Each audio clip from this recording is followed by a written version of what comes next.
Alors, nous sommes dans un message glorieux. Parce qu'aujourd'hui, nous allons voir comment interpréter les visions. Je mets les visions de manière large, mais vous savez qu'ici, il s'agit de visions divines. Nous avons vu 3 typologies de visions dans les visions surnaturelles.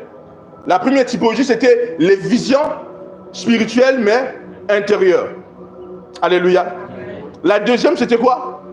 Nous avons vu les visions ouvertes. Et troisième, nous avons vu les visions spirituelles qui sont les transports en esprit. Et dans les visions spirituelles des transports en esprit, nous avons commencé par la transe.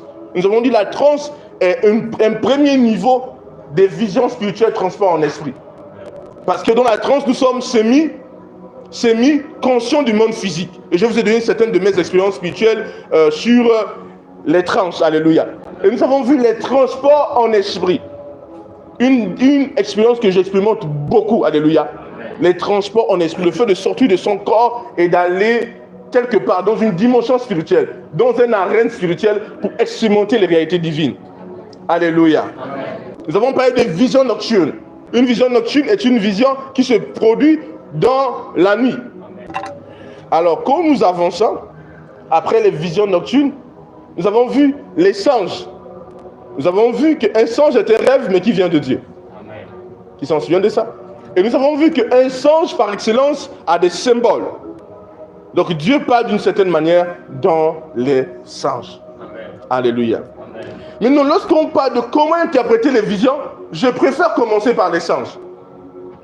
Pourquoi je préfère commencer par les songes qui sont des rêves mais inspirés par Dieu? Parce que naturellement, tout le monde fait des songes. Le songe est la voie par laquelle Dieu peut parler à tout le monde. C'est pour ça que vous allez voir que dans l'Ancien Testament, Dieu parlait à des rois par des songes. Amen. Nous avons vu comment Dieu a parlé à Pharaon. Nous avons vu comment Dieu a parlé à Nebuchadnezzar par des songes. Les songes ne sont pas seulement liés aux enfants de Dieu. Les songes sont liés à toutes les créatures. Donc je dirais à tous les hommes. C'est ainsi que même ton parent, qui n'est pas né de nouveau, peut avoir un songe. Vous devez le comprendre. Donc Dieu parle à tout le monde par quoi? Par des songes. Croyant, incroyant. Tu peux voir un incroyant qui se réveille, cette nuit-là, j'ai eu quelque chose. Parce que Dieu aime tous les hommes. Dieu n'a pas tant aimé les fils de Dieu. Dieu n'a pas tant aimé les nouvelles créatures. Dieu a tant aimé qui?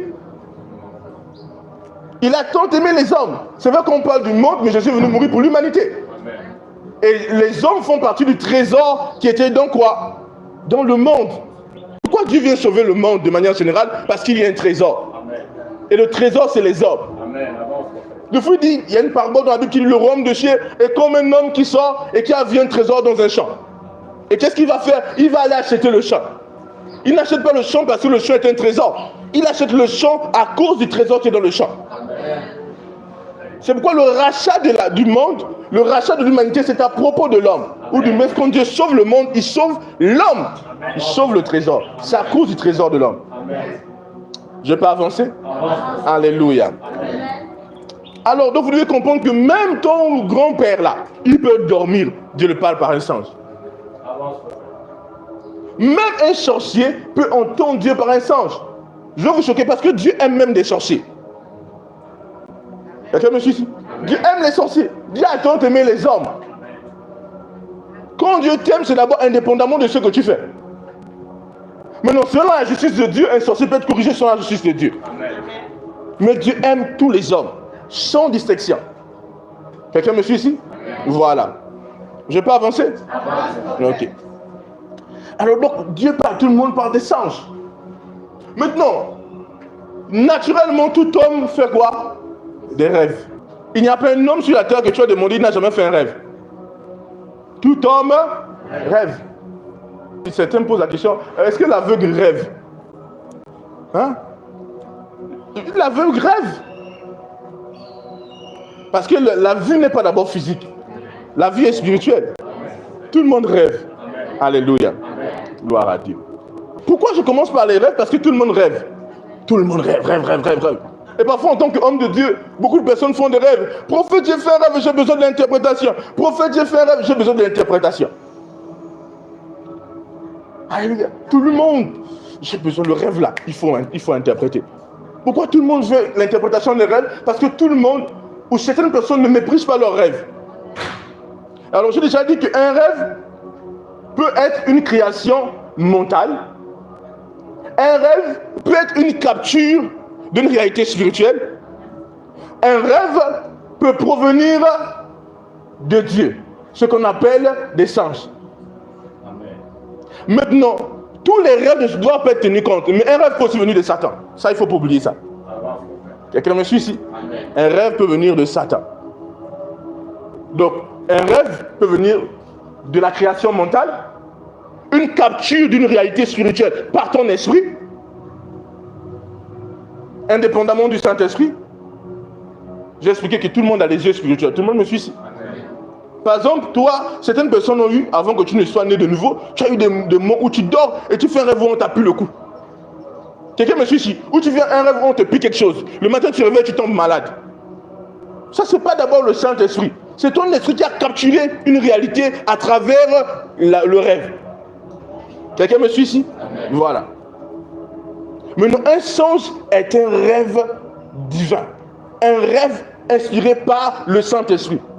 Donc, il vient par l'Esprit de Dieu. Amen. Maintenant, quelqu'un peut se réveiller, je fais un cauchemar. Tout cauchemar n'est pas une capture d'une réalité de ton esprit. Quelqu'un me suit ici? J'ai dit, un rêve peut être quoi? Une capture d'une réalité spirituelle. Amen. Mais tout cauchemar n'est pas une capture d'une réalité spirituelle. Est-ce que je me fais entendre ici? Amen. Un cauchemar peut être inspiré par le diable pour un but précis. Vous devez le comprendre. Et les inconvertis, les êtres immatures vivent beaucoup entre la création mentale, la capture des réalités par leur esprit et les rêves envoyés par Satan. Quelqu'un comme ce que je suis en train de dire ici? Est-ce que je me fais comprendre ici? Vous savez, le diable, c'est que beaucoup de chrétiens prêtent attention aux rêves. Et donc, c'est la voie par laquelle il peut emmener la confusion. Quelqu'un me suit ici? Les êtres qui sont grands élevés en esprit, ils vont vous dire qu'ils ne prêtent pas beaucoup attention aux rêves.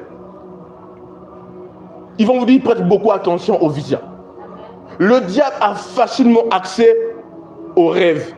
Mais le diable ne peut pas facilement avoir accès aux visions.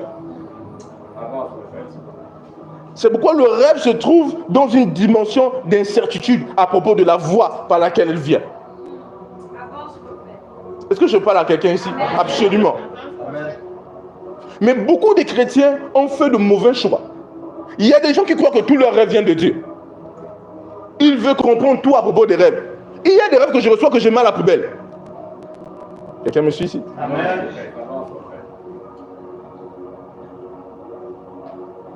Parce que l'une des ruses du diable, comment le diable lutte avec nous? Prenons vite Éphésiens chapitre 6, verset 11. Avant d'interpréter, il faut d'abord identifier la source de ce qu'on veut interpréter, n'est-ce pas? Il faut d'abord discerner la source. Si tu interprètes ce qui vient du diable, tu te perds. Il faut d'abord discerner la source. Donc la base de l'interprétation commence par le fait de discerner quoi? La source. Alléluia. Éphésiens chapitre 6 à partir du verset 11.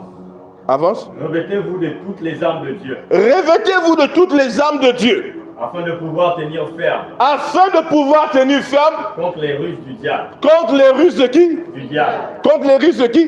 Du diable. Donc les armes de Dieu là, que nous nous revêtons, ce n'est pas pour se battre avec le diable de main à main. Qui me suit ici? Amen. Ce n'est pas pour que tu te dises Satan vient, comme ça. Non. Il dit ça afin de faire quoi? De tenir ferme contre quoi? Les ruses du diable. Oh! Les ruses du diable. C'est quoi la ruse? Je donne la définition de la ruse. C'est quoi quelqu'un de rusé? Quelqu'un de rusé est une personne qui maîtrise l'art de la tromperie. La ruse, c'est l'art de la tromperie. Donc le diable était maître en l'art de la tromperie. Et comment le diable trompe les gens? Par deux choses, fondamentalement. Par des pensées qui viennent de lui et par des rêves qui viennent de lui. Et même par des impressions. Les impressions sont toujours alimentées par une pensée venant du diable. Donc à la base, avant de se lancer dans l'interprétation d'une quelconque vision, j'élargis un peu, il faut se rassurer d'où elle vient. Quelle est la source de cette vision?